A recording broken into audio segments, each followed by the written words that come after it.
Buenas tardes, hablábamos ayer de la cocina madrileña, de figones, de platos, de restaurantes. Hoy vamos a hablar de tumbaollas, de ganapanes, de embaucadores de toda la haya que prosperaron a lo largo del camino, pero sobre todo prosperaron a costa del prójimo. Gentes de mala condición con la que tuvieron la desgracia de cruzarse hombres piadosos que se dirigían con la mejor de sus intenciones al sepulcro del primero de los apóstoles en recibir el martirio, a la casa de Santiago el Mayor, en Galicia. Pues bien, hoy hablamos de la picaresca en el Camino de Santiago. Viajar ha constituido siempre una aventura no exenta de riesgos y de peligros. Peligros no solo los climatológicos, que podríamos decir los derivados de la intemperie y de la temperie, ni tampoco solo geográficos, aquellos que entraña el vadear ríos, el pasar puertos de montaña, el afrontar las aventuras marítimas que tan comunes eran en aquellos tiempos.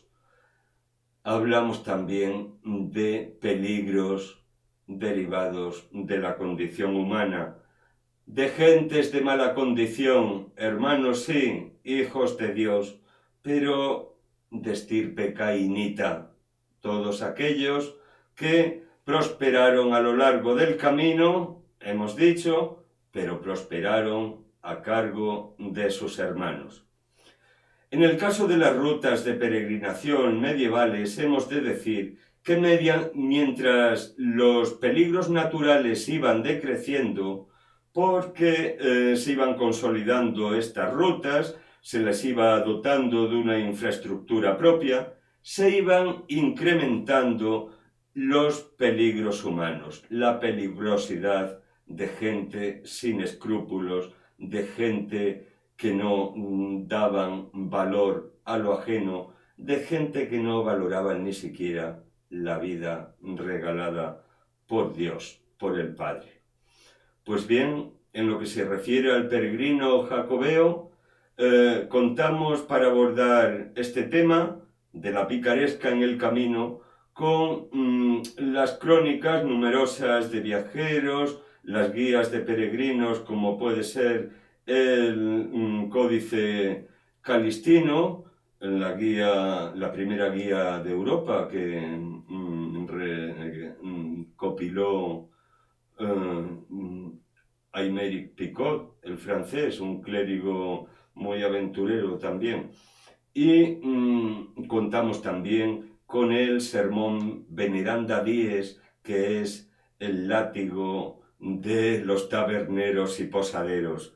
Los fustiga sin piedad y condena sus estafas miles, el fraude en las pesas, el timo en el cambio, la coordinación con malhechores para despojar al pobre peregrino, el maltrato físico convenido con delincuentes profesionales e incluso el asesinato de el que se encaminaba a Santiago.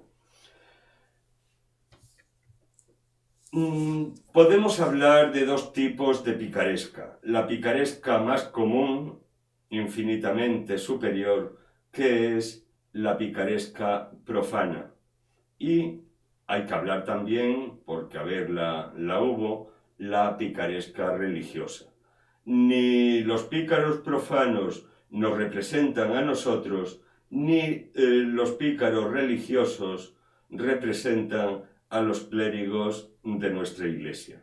Dejando asentado ese hecho, vamos a tratar de comenzar por la picaresca profana. Desde luego, cuantitativamente, la más importante, la que define el camino en esta vertiente tan grisácea que vamos a tratar hoy.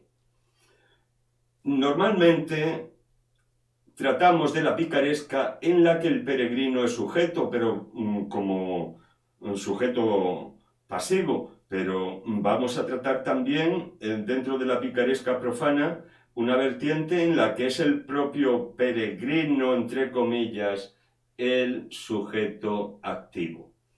Comenzamos tratando del peregrino como sujeto pasivo de gente malandrina y teniendo como sujeto activo al posadero, al tabernero, al comerciante, al ladrón.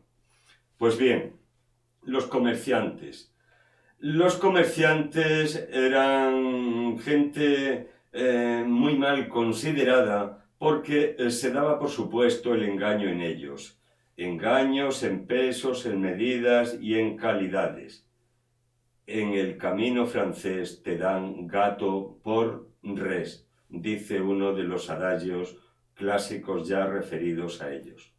Hay un continuo engaño a la persona del peregrino, como la hay en segundo lugar en los posaderos y en los taberneros. Engaños en cuanto a la moneda, en el cambio o al pagar con la moneda propia el servicio que había requerido de alojamiento o de taberna. Engaños también en los pesos y medidas que muy frecuentemente estaban falseados. Toda una serie de mentiras y de perjurios de los que se servían para lograr un beneficio a costa de la persona del peregrino. Desatenciones y robos, pues aquí incluimos tanto la negligencia, incluso dolosa, en el cuidado de lo a ellos confiado, incluso negando la evidencia de que se les había confiado tal cosa que no aparecía, sustracciones al amparo de la noche mientras dormían en sus establecimientos los peregrinos. En las caballerizas, el hecho de colocar sus propias caballerías junto a las caballerías de los peregrinos para que sus jumentos comieran de lo ajeno. Robos una vez cargada la caballería, cuando ya era tarde para percibirse el pobre peregrino de que se le había sustraído algo. Apropiaciones de objetos olvidadas sin esperar un tiempo prudencial a que pudieran ser reclamadas, y además con la agravante de que en el caso de que no lo fueran, de que no fueran reclamadas, no les correspondería a los dichosos posaderos o taberneros, sino a los pobres. Habría que distribuir eso olvidado entre los pobres. Así era la legislación que regía, mas otra era la práctica. El hecho torticero de estas gentes respecto a los peregrinos era el apropiárselo para su propio beneficio. Había apropiaciones de las pertenencias de aquellos viajeros fallecidos cuando estaban en lo mismo. No les correspondían esas pertenencias. Estaban los pobres antes que ellos para beneficiarse de lo que dejara el peregrino que fallecía. En cuanto a manutención, pues lo mismo, les daban mal de comer, les daban gato por res, carnes y viandas recocidas, nos dicen las crónicas, hay excesos en el precio, con la variante también torticera de ponerles exceso de comida para cobrarles más. Cuando el peregrino se lo dejaba de sobra, esas sobras las aprovechaban y el precio que había sido adecuado a la cantidad de comida que les habían servido, eso sí, pues repercutía en el beneficio del hospedero. Hay supuestos de vino mezclado con agua, con vino peleón, con vino picado, e incluso decíamos en un espacio pasado de sidra, con sidra dada por vino.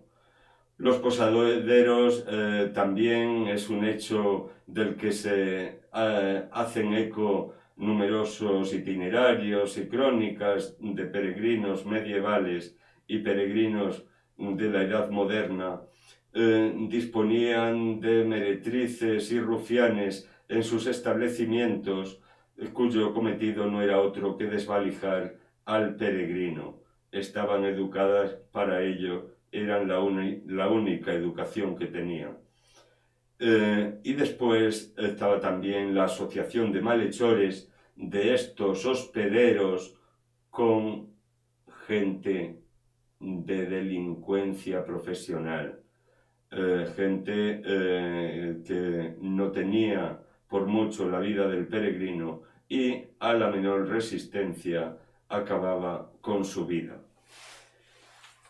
Dicho esto, tenemos que continuar diciendo que si bien esto era picaresca, pura y dura, que su daño hacía y no poco, peor era también el propio latrocinio, los bandidos en el Camino de Santiago. La Iglesia fue rotunda contra los ataques al peregrino desde un principio. Nicolás II, ya en el siglo XI, en el año 1059, en una carta a los obispos de Vasconia, de Aquitania y de Galicia, les urge a sancionar con la pena de excomunión a todo aquel que robe o haga daño al peregrino. Excomunión. No se anda con contemplaciones, Nicolás II. Y el concilio de Letrán, algo después, ya en el siglo XII, en el año 1123, también contempla la excomunión para todo aquel que robe a un peregrino que va a Santiago. Fueros de Castilla y las partidas de Alfonso X sancionan igual, con igual rotundidad y con igual contundencia los robos al peregrino. Que el peregrino no va con la bolsa vacía está claro, no puede irlo, es tan natural como imprescindible. Un camino tan largo no puede resultar gratuito. Para afrontarle hace falta un mínimo monetario. Es tan natural como imprescindible.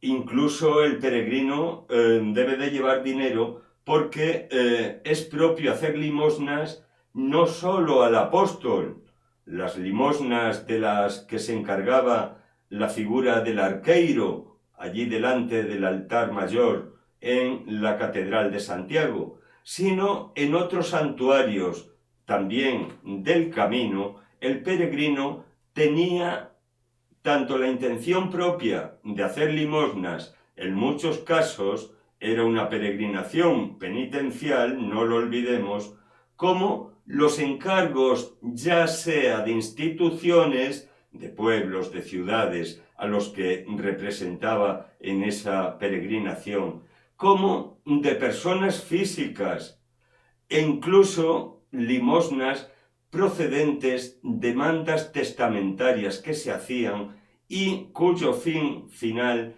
era depositarlas en el altar de Santiago, en el santuario de Santiago o en otros santuarios del camino, pero el dinero acompañaba al peregrino. Y los ladrones, que nunca han faltado, y no todos han sido buenos como San Dimas, lo olían. El pobre peregrino solía llevarlas camufladas en pliegues de sayal e incluso en los bordones huecos. Se las ingeniaba para que, en el caso de que se viese asaltado, no diesen con ello tan así como así.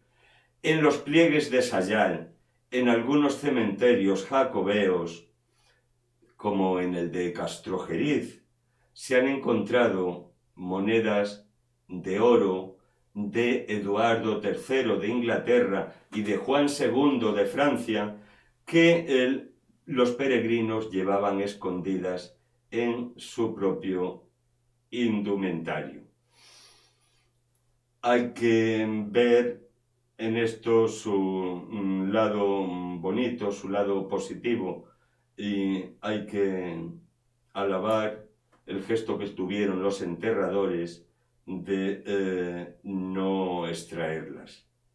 Ahora en excavaciones arqueológicas salen a flor de tierra, pero en aquel entonces el enterrador, y bien que sabría que las llevaban, porque, como hemos dicho, el portar dinero es consustancial con la peregrinación, no osó extraerlas, prefirió enterrarlas con el cadáver del jacobita.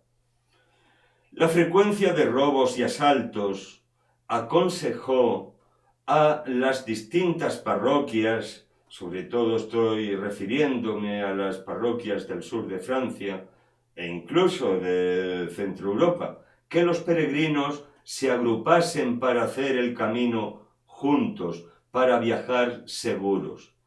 Alfonso X en las partidas lo dice, recomienda ir acompañados, dice textualmente, cuando pudieren, porque sean guardados de daños e facer mejor así su romería.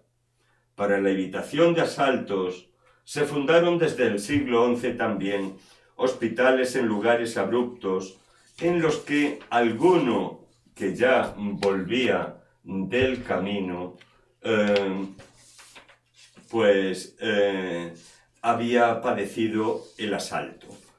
Se da la circunstancia de que algunas personas habían sufrido ya el asalto de estas gentes sin condición humana, al menos sin la exigible, y como estaban escarmentados y querían a toda costa que no se repitiera el hecho que ellos en sus propias carnes habían padecido, se dedicaban a fundar hospitales en lugares abruptos, en lugares desolados, en lugares donde los ladrones pudieran y los salteadores de caminos pudieran hacer sus fechorías fácilmente. Así nos ha llegado el ejemplo del conde Adalard de Flandes, que a su regreso de Compostela fue asaltado por unos ladrones en la montaña de Aubrac, entre Puy y Conques, y para evitar que a otro le sucediera lo mismo, fundó la Domerie a 1360 metros de altura.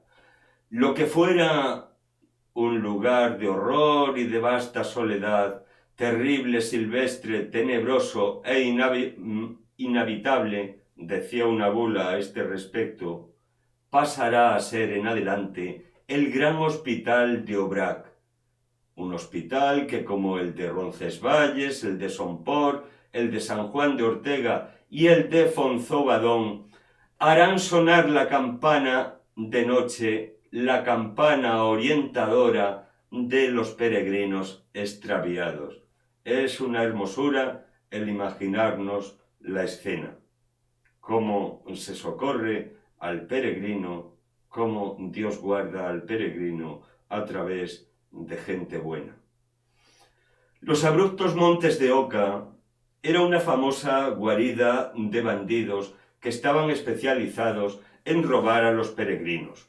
De hecho, San Juan de Ortega, en su testamento otorgado en el año 1152, justifica el origen de su casa, la creación de su fundación al servicio de los peregrinos, porque, dice, hasta aquí el terreno ha sido guarida de ladrones que de noche y de día robaban y mataban a muchos peregrinos que se dirigían a Santiago.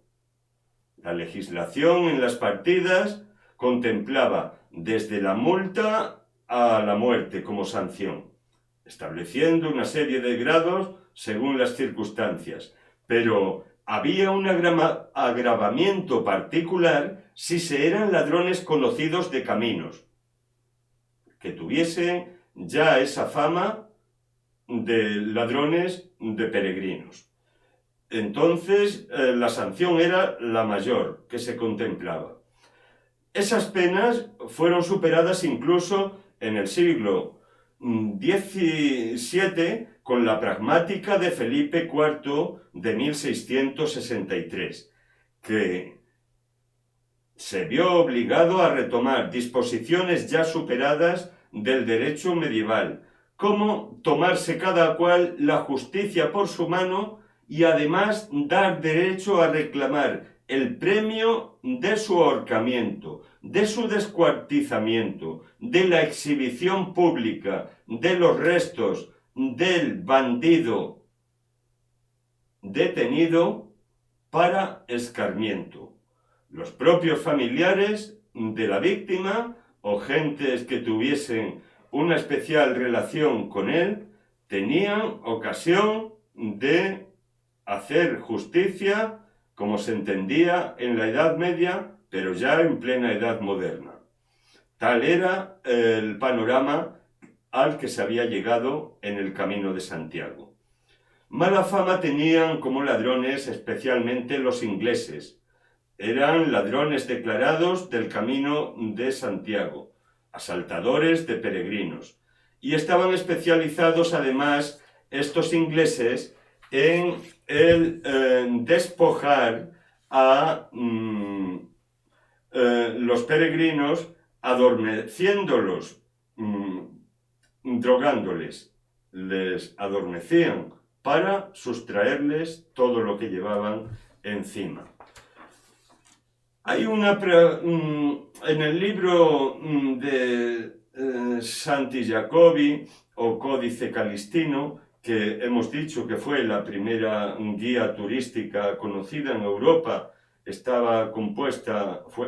fue compuesta, mejor dicho, en el siglo XII por el Papa Calixto II, pero fue recopilada por un clérigo francés, Aymeric Picot, que puntualiza algunos hipotéticos peligros de que es objeto con cierta frecuencia el peregrino a Compostela y le previene en esta guía de esos peligros. En el libro quinto o guía de peregrinos advierte Picot de la malicia de los barqueros de Sorde. Estos barqueros, dice, solían sobrecargar sus barcas a fin de que naufragaran con los peregrinos y con sus bienes, para, aprovechando la circunstancia de peligro, se pudieran apropiar de los bienes de estos hombres piadosos que se dirigían a Compostela. Menciona también en San Juan, pie de puerto, el caso de unos perversos portazgueros que exigían al caminante tributos inicuos y desmedidos y les exigían coactivamente el entregárselos. En Navarra, a orillas del río Salado, narra también Aymeric Picot en el Códice Calistino, en el libro de los peregrinos, el caso del río Salado, donde dice que las aguas están frecuentemente envenenadas porque a sus orillas se apuestan unos bandidos que las envenenan con el fin de que mueran las caballerías y ellos están ya preparados con sus cuchillos para desollarlas y apropiarse de la piel para la elaboración posterior de cuero. El clérigo boloñés Domenico Lafi también, un peregrino muy famoso que nos ha dejado descripciones muy sustanciosas de sus viajes a Compostela, 3 veces consecutivas recorrió la ruta jacobea. Pues bien, dice que en el Puente del Paraíso, en el trayecto que va de Roncesvalles a Pamplona, hay ciertos soldados, por decirlo de alguna manera, porque él dice, se les puede llamar bandidos tranquilamente, que por estar este puente en lugar deshabitado, despojan a los pasajeros exigiéndoles pagar sin deber, y si les haces resistencia, te rompen la cabeza a bastonazos, y acaso llegan a quitarte la vida, dándote por sepultura el propio río. Así de claro lo dice, por lo que continúa, es conveniente darle cuanto ellos quieran. Pero la trama más compleja de farsas y engaños, aparte de estos ladrones profesionales que nunca faltan, son la que integran, como hemos dicho, los venteros, los posaderos, los albergueros, todo ese AMPA que se desarrolla en torno a los lugares del alojamiento. Verdaderos engendros de la picaresca eran estos establecimientos, prestos para actuar en su propio provecho. Los abusos son incontables en la tasa de hospedaje, pese a la obligación estricta que tenían de exponer las tarifas con los precios en lugares bien visibles. Daba igual, hecha la ley, hecha la trampa. Las leyes facilitaban el libre tránsito de peregrinos por todos los reinos cristianos y eximían a los peregrinos del pago de montazgos, de peajes, de tasas, y garantizaban en cada caso la protección personal por parte de los representantes del poder comunal o del poder real a lo largo del trayecto. Incluso la Orden de Santiago surgió para proteger al peregrino, al hombre que se dirigía hacia el oeste buscando el sepulcro del apóstol Santiago. Tenemos que hacer referencia en este último apartado de la picaresca profana, la picaresca de la que son sujetos activos, gente civil, a cuando es el propio peregrino el malandrín, el tunante. Los signos externos de la condición de peregrino son muy evidentes, lo hemos dicho ya en otro espacio. El sayal de lana hasta media pierna, para facilitar la libertad de movimiento en el juego de piernas. La esclavina o capa de cuero con una cruz o una vieira cosida al hombro. El sombrero de ala ancha, el báculo, la escarcela o zurrón, la vieira como distintivo del jacobita. Estos signos externos delataban al peregrino por sí mismos. Era un auténtico hábito del peregrino y le proporcionaba multitud de privilegios. Le abría puertas tanto particulares como de instituciones de beneficencia. Pues bien, precisamente esos privilegios eran los que engolosinaban a los buscavidas a encubrirse bajo la falsa faz de la penitencia perpetua, del peregrinaje. Hacían su vida en la ruta jacobea, convirtiendo en lo que era hábito de peregrino en un disfraz para llevar a cabo sus fechorías. La imagen del peregrino experimentó de este modo tal deterioro que requirió de una normativa contundente. Y ya a finales de la Edad Media existen documentos en los que figura el peregrino relacionado en el concepto de vagos, maleantes, vagabundos, criminales, el AMPA. Habían deteriorado de tal modo la imagen del hombre piadoso que iba a Santiago por haberse disfrazados ellos sin serlo de esa persona, que tuvieron que ser mirados con perspicacia y con mucha prevención. Así, en la Baja Edad Media, uno de los improperios utilizados con más frecuencia en Francia era el de coquin, el de pícaro, que a su vez procedía de coquille, concha, la referencia al peregrino jacobeo. El pícaro hacía derivar su propio nombre de coquin de la concha jacobea. Más aún, a mediados del siglo XV se desmanteló en Francia toda una red que se decía era muy poderosa, una red criminal con el nombre de coquillard, o compañeros de la coquille, y que lo que hacía era designar también a esta serie de malandrines. Pero lo que queremos poner en evidencia era eso, que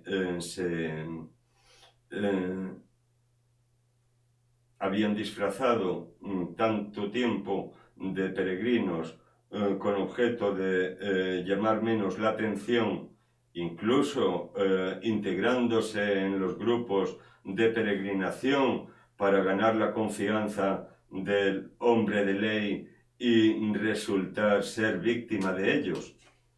Hay una proliferación, pues, de falsos peregrinos, de maleantes, de vividores, y ello hace surgir la necesidad de una legislación cada vez más beligerante, más represiva contra esta práctica de camuflaje bajo la apariencia de peregrino, cuando eran gentes maleantes, gente de mala condición.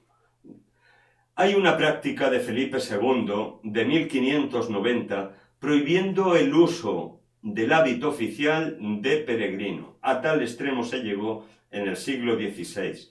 Cierto es que a estas alturas la peregrinación a Santiago de Compostela había decrecido alarmantemente. Volvería a tener luego, después de la Edad de Oro, que fue la Edad Media, una edad de plata,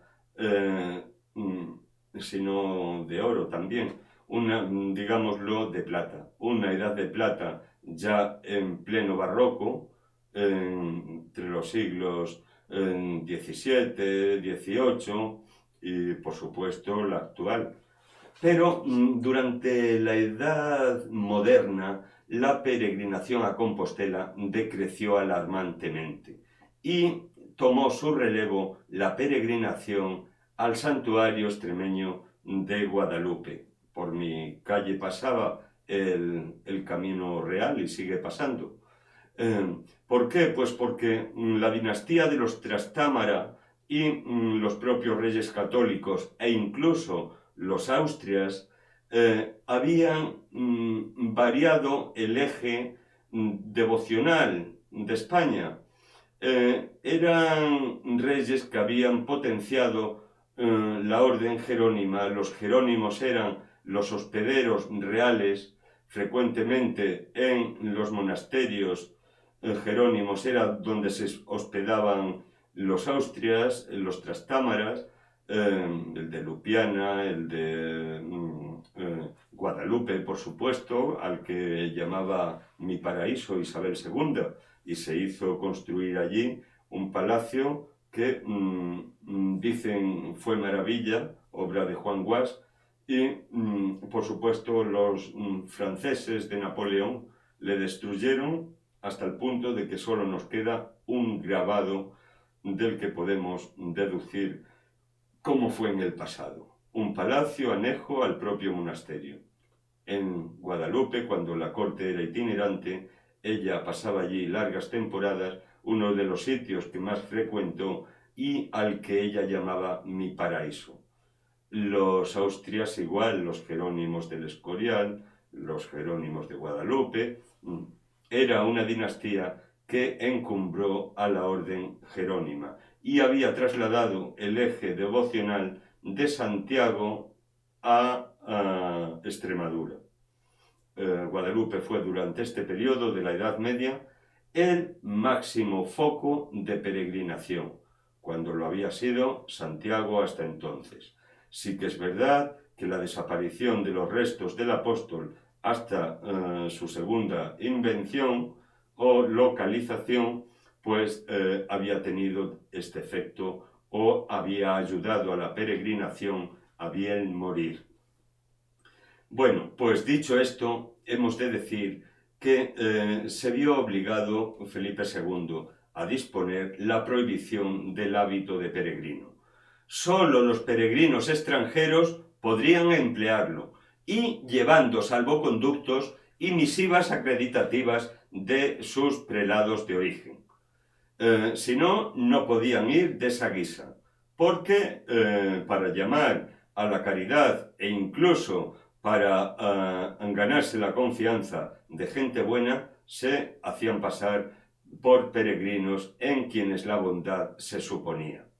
Por disposición real de Felipe II, los posaderos de los siglos XVI y XVII tenían la obligación de comprobar siempre los pasaportes de aquellos peregrinos que alojaban. Una estancia superior a 3 días en sus establecimientos debía ser ya considerada como sospecha de errancia en esa persona y estaban obligados a denunciar el caso. Pues hasta aquí la peregrinación profana. Decíamos que existe también una picaresca religiosa. En primer lugar, en cuanto a las reliquias de los santos. Las reliquias eran un foco de atracción del peregrino. El que se encaminaba a Santiago se lucraba también espiritualmente con la visita de otros santos lugares, generalmente sepulcros. Pero hay un caso excepcional que es el de San Salvador de Oviedo. Oviedo en su catedral contaba con el arca santa de las reliquias de Cristo y su catedral estaba dedicada a San Salvador. Quien va a Santiago y no a San Salvador, visita al criado y olvida al Señor. De allí, de San Salvador, cogían los peregrinos como muestra de su peregrinación, igual que en Santiago volvían con una concha y en Jerusalén volvían con una palma, o en Roma con una llave de Santiago o un santo rostro de metal, pues en Oviedo, cuando se allegaban a visitar las reliquias o a orar ante las reliquias de San Salvador, se hacían portadores de una ramita de laurel o de una hoja de laurel, de las que colocaban junto a la figura del Salvador con su globo terráqueo. Una escultura muy bella del románico que todavía hoy podemos contemplar. Había un dicho: quien va a Santiago y no va a San Salvador, visita al criado y olvida al Señor. Dicho así, no le falta razón.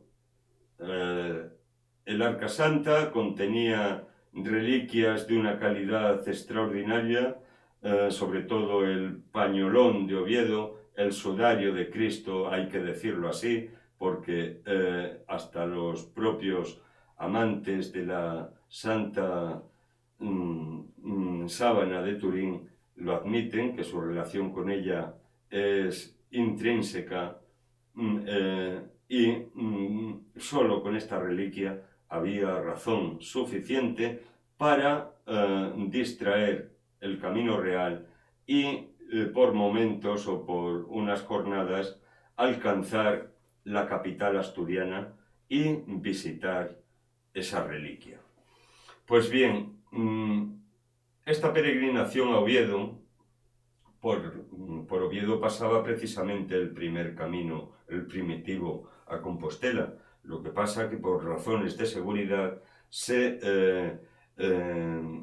desplazó más hacia el sur, donde el territorio era más acorde para evitar riesgos de los que hemos tratado a continuación. Y es lo que ahora llamamos el camino francés. Pero el camino primitivo iba por Asturias.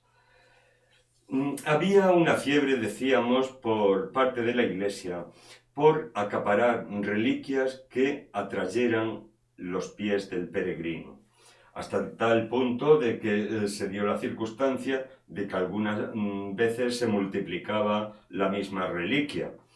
A Santiago de Compostela, San Saturnino de Toulouse, allá por el siglo XIV, se atrevió incluso a mostrar las reliquias del cuerpo del propio apóstol Santiago, una reliquia propia a la que el duque de Berry en el año 1385 hizo o mandó hacer una urna de orfebrería para alojarla. Y en Estella se veneraba el mismo omoplato de San Andrés que se veneraba en Fitero. Se quería atraer a los peregrinos porque con la veneración llegaban precisamente la acción de gracias a ese santo. Y incluso había peregrinos transeúntes que en los propios caminos de peregrinación enseñaban huesos de la Magdalena, de San Bartolomé, cuando eran en realidad huesos de animales. A cambio de dejarles de venerarlos, el peregrino tenía una deferencia económica con el portador de esa supuesta reliquia. Otras veces las reliquias, con ser falsas, ya lo dijimos también en otro espacio, estaban cargadas de buena intención. Se trataban de reliquias necesarias si se quería consagrar el templo. En aquella época donde la construcción de los templos, una vez superado el año 1000, el año del terror, donde se iba a acabar el mundo, y surgió en toda Europa un prado de ermitas y de santuarios en acción de gracias, pues se necesitaron muchas reliquias para esos nuevos templos, esos santuarios. Había también, en el caso de la picaresca religiosa, que como hemos dicho, por favor no se me malinterprete, ni estos malandrines, asaltadores de caminos o ladrones o venteros a los que nos hemos referido antes, nos representan a nosotros, al hombre laico, ni estos otros malandrines también, aprovechándose de su condición eclesiástica, representan a la Iglesia. Creo que no necesito explicarlo más. Lo tengo bien claro. Son gente mala, como la hay en todos los ámbitos de la vida. Pues buena parte de los peregrinos eran además penitentes. Se dirigían a Santiago para cumplir una penitencia y tenían la necesidad de obtener el perdón. Había clérigos de mala condición que se decían con facultades para administrar la indulgencia, para conceder indulgencias, y se lo proponían a cambio de un dinero que el pobre peregrino, con tal de obtener ese perdón por el que afrontaba tantos peligros en la ruta, accedía a ello. Se daba también incluso el caso inverso de sujetos que se decían peregrinos penitentes con falsas cartas apostólicas de penitencia para llamar a la generosidad y a la piedad de los particulares.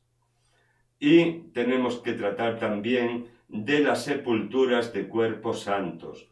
Había una forma de devoción cristiana y atracción de los peregrinos, que era la de honrar a los santos en sus sepulcros.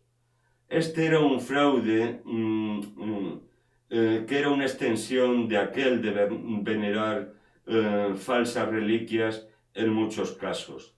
Por supuesto que había sepulcros de santos, Santo Domingo de Ortega, Santo Domingo de la Calzada, el propio Santiago, pero habían en ocasiones en las que, como un insulto a la inteligencia, se hacían mostrar sepulcros alabastrados como sepulcros de santos, cuando en realidad eran de un obispo que a lo mejor también era santo, ¿por qué no? En San Salvador de Oviedo se mostraba en el lado de la epístola, a la izquierda del altar mayor, en la capilla funeraria que se mandó hacer don Gutiérrez de Toledo, se mostraba su sepulcro, consta por documentación, como el sepulcro de San Silvestre, porque así atraía a los peregrinos. Esta es otra picaresca también que no podíamos dejar de mencionar, y con esto y un bizcocho hasta las 8. Creo que ha resultado curioso el espacio de hoy. Hemos hablado de toda esta panda de embaucadores, malandrines, ganapanes, gente que vive a costa de los demás y se sirve, para colmo, de lo más sagrado de la persona, lo sagrado. Con las cosas del espíritu, pocas malas artes, porque solo admiten el arte para gloria de Dios. Os quiero mucho, amigos. Hasta mañana, si Dios quiere. Seguimos peregrinando juntos.